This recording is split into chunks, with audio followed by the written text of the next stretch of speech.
पाकिस्तान में इससे पहले आपने ऐसी हाईएस बिल्कुल नहीं देखी होगी। ये कोई आसमान से उतरी हुई चीज नहीं है, लेकिन इसमें ऐसी मॉडिफिकेशन कर दी गई है कि ये चीज अब महाना लाखों की बचत कर सकती है, लाखों की कमाई करके दे सकती है। ठीक है जी, ऐसा क्या इसमें लगाया गया है ये आपको दिखाते हैं। बिस्मिल्लाहिर्रहमानिर्रहीम। अस्सलाम वालेकुम दोस्तों, उम्मीद करता हूँ आप सब खैर आफियत से होंगे।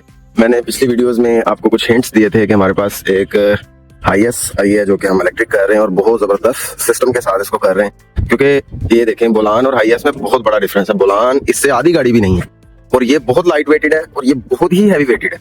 इसका फ्रेम, इसकी चेसिस सारी बिल्ट है बंदे ठूंसने के लिए। ठीक है जी, और ये जो ये है ये लाइट वेट गाड़ी है, लाइट फ्रेम गाड़ी है, लेकिन ये है कि काम ये वाली गाड़ी इससे 2-3 गुना ज्यादा ही किया जाता है। इससे वजह यह है कि इसमें सवारियां भी बहुत ज्यादा लोड की जाती हैं, सामान भी बहुत लोड किया जाता है और इसमें लोग स्पीड भी बहुत मारते हैं। तो इसकी जो रिक्वायरमेंट होती है ड्राइवर्स की, इसकी जो रिक्वायरमेंट होती है चलाने वाले की, वो आम टाइम पे जो अड्डों की तरफ चला रहे होते हैं, उनकी रिक्वायरमेंट ये होती है कि ये कम से कम 80 की स्पीड पे हमने इसको भगाना है। तो स्पीड में भी चलाना है, इतनी वेटेड गाड़ी भी है और उसके साथ साथ ये भी है कि इसको अनलिमिटेड लोड करना है उन्होंने। इसमें कोई लिमिट नहीं है, जितने ठोस सकते हैं वो ठोसते हैं। वो एक मीम है ना कि बहु जाए भाई कि जगह होती है नहीं तो ठोस रहे होते हैं कि बड़ी जगह है। इसी तरह से इसमें कोई लिमिट नहीं होती कि कितनी सवारियां आएंगी, इसमें जितनी बांध सकते हैं। उनका दिल करे तो ये ऊपर भी सवारियों को बांध लें, साइडों में भी बांध लें, तो इतना लोड होता है। अभी सबसे पहले हमने इसकी इलेक्ट्रिफिकेशन की है, मुकम्मल इलेक्ट्रिक है ये इस टाइम। ये मुकम्मल इलेक्ट्रिक हाईएस कन्वर्ट हो चुकी है, अब ये इंजन वाली नहीं रही। सबसे पहले ये इसका बैटरी पैक है, एक बैटरी पैक। ठीक है जी, ये एक बैटरी पैक है। इसी तरह पिछली सीट, ये सीट के नीचे वो आपको पीछे एक और बैटरी पैक नजर आ रहा है, पूरी लेंथ में है। ये सीट के नीचे अगर आप देख सकें तो पूरी उधर से लेके इधर तक पूरी लेंथ में पूरा बैटरी पैक, उधर से लेके इधर तक पूरा बैटरी पैक है। और ये 25 किलोवाट आवर का बैटरी पैक ये और 25 पिछली सीट के नीचे। और कोई इसकी सिटिंग की जो चीजें हैं हमने डिस्टर्ब नहीं की, ये पहले से ये लगा हुआ था, हमने इसको चेंज नहीं किया। अब इसको मजीद हमने स्मूथ करना है कि बैठने वाला इधर टच ना हो उसकी टांग वगैरह, लेकिन हमने इसको बिल्कुल भी नहीं छेड़ा। जितनी हाइट थी उतनी हाइट है सीट की, जितनी इसकी विड्थ थी वही सेम चौड़ाई है, वही सेम लंबाई है। हमने बैटरी को इस हिसाब से एडजस्ट किया है कि सीट के नीचे आ जाए और कोई जगह इसकी जो है ना वो यूटिलाइज ना हो। और 50 यूनिट की बैटरीज, बिजली के 50 यूनिट स्टोर करने वाली बैटरीज सीट के नीचे दोनों के अंदर जो है ना वो एडजस्ट हो चुकी हैं। और सेफेस्ट टेक्नोलॉजी की बैटरी है और इंटरनेशनल स्टैंडर्ड की कंप्रेशंस के साथ ये CATL कंपनी ब्रांड का सेल है और 50 किलोवाट आवर का पावर बैंक इसमें इंस्टॉल्ड है। और इसकी कम से कम लाइफ 15 साल है। ठीक है जी, तो डिपेंडिंग अपॉन यूजेज होता है ये कि बंदे का इस्तेमाल कैसा है। अगर कोई इसको सोलर पे यूज करे तो ये 20 साल भी चल जाएगी।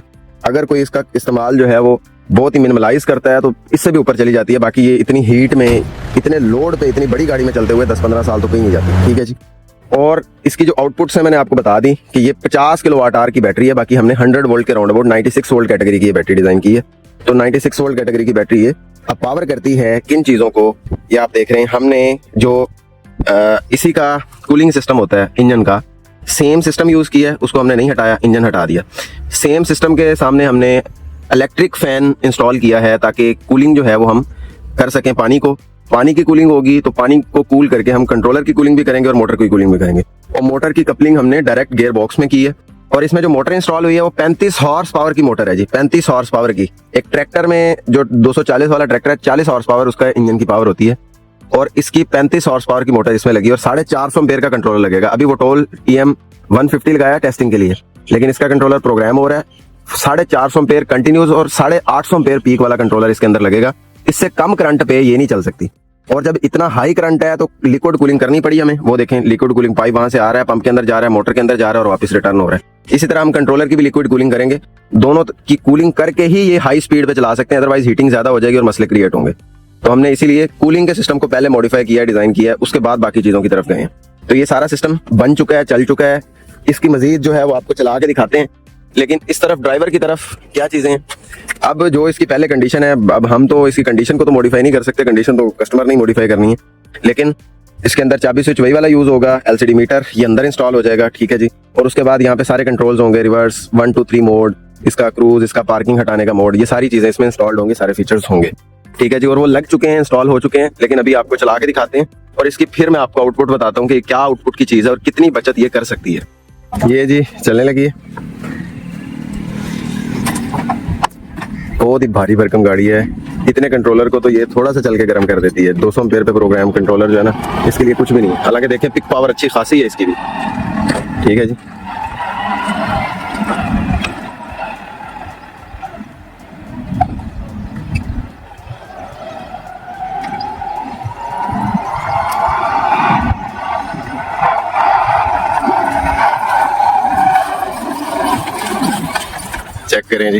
माशाल्लाह अल्लाह के करम से चल रही है। इसके चार्जर्स हमने अंडर बॉडी लगाए हैं। वजह यह है कि इसमें IP67 चार्जर्स हैं और ये चेक करें, यहाँ से इसकी चार्जिंग पोर्ट है, यहीं पे प्लग लगेगा और यहीं से ये चार्जिंग होगी। जहाँ से पेट्रोल डलता था वही पोजीशन हमने यूज़ की चार्जिंग के लिए। और ये मैग्नेटिक बना दिया, मैग्नेट लगा हुआ है और ये इसी तरह मैग्नेट के साथ टच हो जाता है। इसी तरह से ये रिवर्स देख लें, ये रिवर्स जा रही है। अभी मसला ये है कि रिसेंटली हमने इसकी जो टेस्टिंग की है 200 एम्पेयर कंट्रोलर के साथ, तो इसमें पिक पावर भी है, सारा कुछ है, लेकिन स्पीड वो जो हमने अचीव करनी है वो 450 एम्पेयर कंट्रोलर ही अचीव कर सकेगा। और उसके बाद जो हमें इसकी लॉन्ग टर्म इसकी लाइफ चाहिए इनके प्रोडक्ट्स की, वो तो फिर जाहिर सी बात है, जब स्पीड पे चलनी है, हायर स्पीड पे चलनी है, इतने लोड पे चलनी है, तो उसमें मसाइल आएंगे। तो उसकी वजह से हम इतना बड़ा कंट्रोलर भी इंस्टॉल करेंगे, उसकी लिक्विड कूलिंग भी करेंगे। अच्छा, अब आ जाए इसके आउटपुट पे। तो मैंने आपको कैलकुलेशंस दी थी कि अगर आप एक बुलान को इलेक्ट्रिक करके चलाते हैं, कमर्शियली यूज़ करते हैं, या पिकअप इसी तरह की पिकअप होती है उसको यूज़ करते हैं, तो उसकी क्या आउटपुट्स आती हैं। तो मैंने आपको बताया था कि आप 4 से 5 लाख इजीली महाना कमा सकते हैं अगर आप मेहनत करना चाहें तो। ये शर्त साथ है, ठीक है जी। अगर आप पूरा उसको टाइम देते हैं तो आप इतना कमा सकते हैं। तो ये गाड़ी उससे 3 गुना बड़ी है, ठीक है। और डेली का अगर ये 400 से 500 किलोमीटर चल सकती है, अगर ये 400-500 किलोमीटर डेली का चलती है, तो महाना 10 लाख कहीं नहीं गया आपका, ठीक है जी। और इसकी कन्वर्जन में जो कॉस्ट आ रही है वो आप जनाब 2-3 महीनों में, 3 महीनों में निकाल के साइड पे रख देंगे, ठीक है जी। और बैटरी की लाइफ 10 साल से हर सूरत ऊपर है। तो ये इसके जो बेनिफिट्स हैं वो बहुत ज़्यादा हैं, फ़ायदे बहुत ज़्यादा हैं। बस ये है कि चीज़ मयारी बने, अच्छी बने, और उसकी रिपेयरिंग, उसकी सर्विसेज मौजूद हों, तो फिर पूरा पाकिस्तान इलेक्ट्रिक अडॉप्ट करने के लिए रेडी है। अब लोगों को समझ आ चुकी है। एक वक्त था कि जब मैं इलेक्ट्रिक बाइक का बताता था कि आप इन ड्राइव पे चलाएं, वो वाली बाइक 4.5 लाख की बन रही थी। लोग कह रहे थे कि 50,000 रुपये का हम जो इंजन वाला मोटरसाइकिल है वो ना चलाएं। तो इंजन वाले मोटरसाइकिल 50,000 वाले मोटरसाइकिल से 50,000 की उनको महीने में बचत होती थी। हमने ऐसा प्लान दिया वो 4.5 लाख वाले बाइक में कि लोग 1.5 लाख महीना कमा रहे थे बाइक से, और 3 महीने में अपने पैसे पूरे हो रहे थे। और कौन सा दुनिया में ऐसा बिजनेस है जो 3 महीने में अपनी सारी आउटपुट पूरी कर देता है और उसके बाद वो पूरी अपनी उसी हालत में कायम भी रहता है। मिसाल के तौर पे एक चीज, अगर ये 3 महीने में अपने कन्वर्जन के पैसे पूरे करे, तो 3 महीने बाद तो इसकी बाकी हर चीज वैसे के वैसे खड़ी है, हर 3 महीने में अपनी कीमत पूरी कर रही है। कौन सा दुनिया में ऐसा बिजनेस है? तो बहुत ज्यादा प्रॉफिटेबल चीज है इलेक्ट्रिक को अगर आप कमर्शियल लेवल पे यूज करें। घरेलू इस्तेमाल के लिए अगर आप चीज यूज करें तो आपका इस्तेमाल कम होगा, कमर्शियल पे यूज करेंगे तो बहुत ज्यादा इस्तेमाल होगा। जितना ज्यादा इस्तेमाल होगा उतने गुना ज्यादा आपको फायदा होगा, ठीक है जी। तो ये बात जरूर समझें और अप्लाई करें, लाजमी नहीं है। बाकी अल्लाह की तौफीक से, अल्लाह की मदद से हमने इतनी बड़ी गाड़ी को किया है इलेक्ट्रिक। तो इसके अलावा हम लोडर ट्रक को भी करने जा रहे हैं जल्द, और मजीद बड़ी गाड़ियों को भी करेंगे। तो दुआओं में याद रखिएगा, और इसमें जो भी आप सजेशंस देना चाहें प्लीज़ सजेशंस भी लाजमी दीजिएगा। और जो भी हमें कुछ कहना चाहें, आपको कैसा लगा ये प्रोजेक्ट, कमेंट्स में ज़रूर बताया करें। और मिलते हैं एक नई इनोवेशन के साथ नई वीडियो में। पाकिस्तान जिंदाबाद, अल्लाह हाफिज़।